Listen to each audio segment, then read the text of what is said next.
Senator has the floor. Thank you, Mr. President.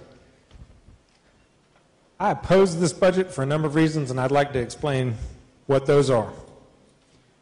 I want to start by addressing the teacher pay plan and K-12 funding.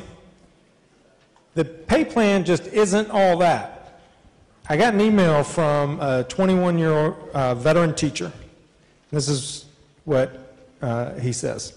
For me, my longevity is the bulk of my raise, quote unquote. I will only get $500 as an actual raise. The rest is my longevity. So this is not a raise at all. For young teachers, it looks big, but they're actually only getting back pay for their steps, and then it stays flat for years. If you average their raise, it's not a lot of money. The budget eliminates longevity pay. Senator Suchek raised this point earlier, and on page 51, quoting section 9.1D, it reads, in lieu of providing annual longevity payments to teachers paid on this salary schedule, and for this year and subsequent years, the amounts of payments are built into the salary schedule. The budget eliminates longevity on a going forward basis. Once again, teachers are being asked to give up something they've earned in order to get something that they should get. We don't need to punish the teachers every time we do something good for them. This budget eliminates incentives to teachers to go out and get a better education, get a master's degree so they know their information and can become better teachers to our children. Master's pay incentives on a going forward basis, gone, eliminated. I didn't hear about how this budget is firing 3,300 TAs this year, not to forget that we fired 3,500 TAs last year. I didn't hear about the 5,000 teaching positions from last year's budget that were eliminated that continue not to exist this time. I didn't hear that this budget is going to hit every single family in North Carolina that has a high school student with a $300 fee, essentially a new tax, because they're going to have to pay for their driver's ed going forward. This budget declares so going forward. I didn't hear about a $9 million cut to after-school programs for at-risk kids. I didn't hear about the budget abolishing the Teaching Fellows Program, which gets bright and energetic young people into our schools, the type of people we want teaching our young people. I didn't hear how this budget continues and expands the vouchers program that drains needed funding from our public schools to subsidize parents sending their kids to unaccountable private schools. Taking a big picture view of this budget, one way to do that is to look at what have we done on K-12 in the past. Well, this budget actually spends less on K-12, both on a per-student basis and in absolute dollars, than we did 6 years ago in 08-09, according to the Fiscal Research Division here at the General Assembly. Again, according to Fiscal Research, we are investing $330 less per student today than we did 6 years ago. We are 48th in the nation in per-pupil investment in our kids. We must do better than this, and this budget doesn't get us to where we need to be. Perhaps the provision that authorizes the North Carolina Education Endowment Fund best sums up your approach to funding K-12 education. Specialized license plates and bake sales. It ain't going to get the job done. What does it do to higher education? The university system, perhaps the strongest economic driver that we've got in the state of North Carolina, perhaps the reason why we have transformed ourselves over the last 50 years from the second poorest state in the nation to one that's got a dynamic economy and a growing population. Well, it's experienced about more than $500 million cuts in recent years. This adds another $76 million in unspecified cuts, $2.5 million on top of the $73 $3 million you had in last year's budget.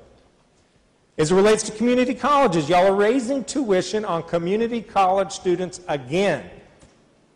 When you add the increase this year with the increase over the last 3 years, that's a 27% increase in community college tuition. When are we going to stop hurting North Carolina's middle-class families? When are they going to be the priority here in North Carolina? Just heard about how we're balancing Medicaid. Hospitals are seeing more patients, but y'all are reimbursing them less for each patient. That isn't an increase in any way. They lose money every time they see a Medicaid patient, and now they're going to lose more money every time they see a Medicaid patient. Takes out $135 million from health services in the state of North Carolina, this budget.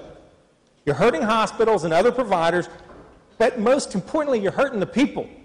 The people of North Carolina, the ones who use these health care services. And that's whether they have Medicaid, private insurance, or uninsured. Every single person in North Carolina will suffer when you damage hospitals as you are doing. Last year, y'all cut $150 million out of hospitals. This year, it's $45 million. Total of about $200 million over the biennium. It hurts rural hospitals, notwithstanding the fact that you're changing the inpatient base rates to hurt teaching hospitals. Any marginal benefit the rural hospitals get from your change in the formula to hurt the teaching hospitals is more than offset by the cuts you're imposing this year to providers. If you want to help people living in rural communities have strong hospitals, stop making these cuts to them. Understand that the people who will suffer are the patients and the communities of those hospitals. Just today in the newspaper, there's a story about a woman in Belhaven. Y'all know Pungo Hospital closed this July 1st. 48-year-old woman died at the parking lot waiting for a helicopter to come take her to a hospital 80-some miles away because a week earlier the hospital in her community and the 140 jobs that were in that hospital was shuttered, closed. Portia Gibbs, by the way, she wasn't uninsured. She wasn't even on Medicaid. She had private health insurance just as good as you and me. What she didn't have was time. What she didn't have was a hospital. That's the first hospital that's closed. But if you look at the number of hospitals that are shutting down services and offices and programs, and you aggregate it, it ends up totaling 5 Pungos hospitals across the state. A hospital in Senator McLaurin's district stopped delivering babies. Hospital in Senator Walter's district stopped admitting new people to their psych unit. Mission Hospital, Senator Heiss, Senator Apodaca, just announced layoffs are coming. I have a list here. Mission Hospital, 70 people losing their jobs. Carolinas Healthcare, 25 jobs, Anson County. Wake Forest Baptist, 350 jobs. Lexington Medical Center, 9 jobs. Columbus, 30 to 60 days are going to cut jobs. 28 positions. High Point Regional, 115 jobs. Moorhead Memorial, 22 jobs. Hugh Chatham, 31 jobs. Halifax Regional, 13 jobs. Cone Healthcare, 300 jobs. Wake Med, more than 300 jobs. These are not only people's livelihoods that they then use to pay their rent, pay their mortgage, buy groceries, get gas, support the local economy. It's not only that, but when they lose their job, entire units of hospitals are closing, which means the people don't have access, which means if they get it, they have to go to a further hospital and wait longer for that service. You all are inflicting damage, and it's time to stop it. Here's the deal with your election year budget. It does not get North Carolina where we need to be. Doesn't help us with where we need to be in public education. It doesn't help us in providing the critical health care services that the people of North Carolina have every right to deserve.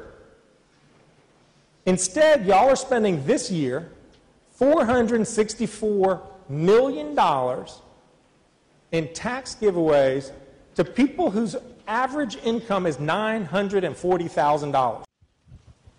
We just learned that the cost of the tax plan this year is $715 million. We learned that over the next 5 years it will exceed $5.3 billion, which is $880 million more than what we thought it was when y'all enacted it last year. So all these cuts to health care, all the cuts to education, is in order to give $715 million in tax giveaways to people who don't need the money, people who are high earners already doing well. Let's do a budget that helps the working folks, the middle class of North Carolina, and not the well-to-do and the well-connected. They don't need our help. They don't. It's the people of North Carolina who need our help. And for that reason, I'm voting against this budget. I urge you to as well.